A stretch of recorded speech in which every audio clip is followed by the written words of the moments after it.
My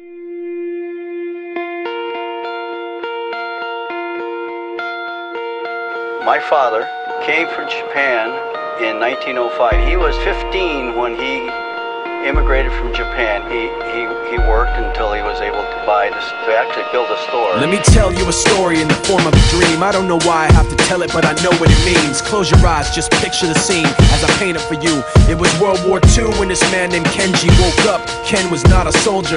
He was just a man with a family who owned a store in LA. That day, he crawled out of bed like he always did, bacon and eggs with wife and kids. He lived on the second floor of a little store he ran. He moved to LA from Japan, they called him immigrant. In Japanese, he'd say he was called Issei. That meant first generation in the United States, when everybody was afraid of the Germans, afraid of the Japs, but most of all afraid of a homeland attack. And that morning, when Ken went out on the doormat, his world went black, cause right there, front page news, 3 weeks before 1942, Pearl Harbor's been bombed and the Japs are coming. Pictures of soldiers dying and running.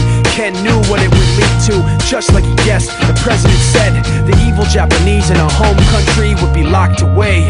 They gave Ken a couple of days to get his whole life packed in 2 bags. Just 2 bags, couldn't even pack his clothes. Some folks didn't even have a suitcase to pack anything in, so 2 trash bags is all they gave them. And when the kids asked, "Mom, where are we going?" nobody even knew what to say to them. Ken didn't want to lie, he said the US is looking for spies, so we have to live in a place called Manzanar, where a lot of Japanese people are. Stop it, don't look at the gunmen. You don't want to get the soldiers wondering if you're gonna run or not, cause if you run then you might get shot.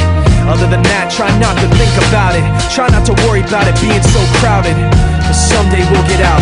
Someday, someday.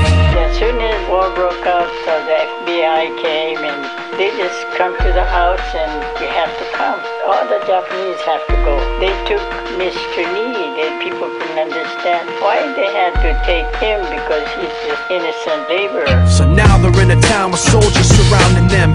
Every day, every night, look down at them. From watchtowers up on the wall, Ken couldn't really hate them at all. They were just doing the job and he wasn't gonna make any problems. He had a little garden, vegetables and fruits that he gave to the troops in a basket his wife made. But in the back of his mind, he wanted his family's life saved. Prisoners of war in their own damn country, what for? And time passed in the prison town. He wondered if he'd live it down if and when they were free. The only way out was joining the army, and supposedly some men went out for the army, signed on, and ended up flying to Japan with a bomb. That 15-kiloton blast put an end to the war pretty fast. 2 cities were blown to bits. The end of the war came quick, and Ken got out. Big hopes of a normal life with his kids and his wife, but then they got back to their home, and what they saw made him feel so alone. These people had trashed every room, smashed in the windows and bashed in the doors, written on the walls and the floor, "Japs not welcome anymore." And Kenji dropped both of his bags at his sides and just stood outside. He looked at his wife without words to say. She looked back at him, wiping tears away, and said, "Someday we'll be okay, someday." Now the names have been changed, but the story's true. My family was locked up back in '42. My family was there where it was dark and damp, and they called it an internment camp. When we first got back from camp, it was pretty bad. I remember my husband said, "Oh, we're gonna stay till last." Then my husband died before they closed the camp.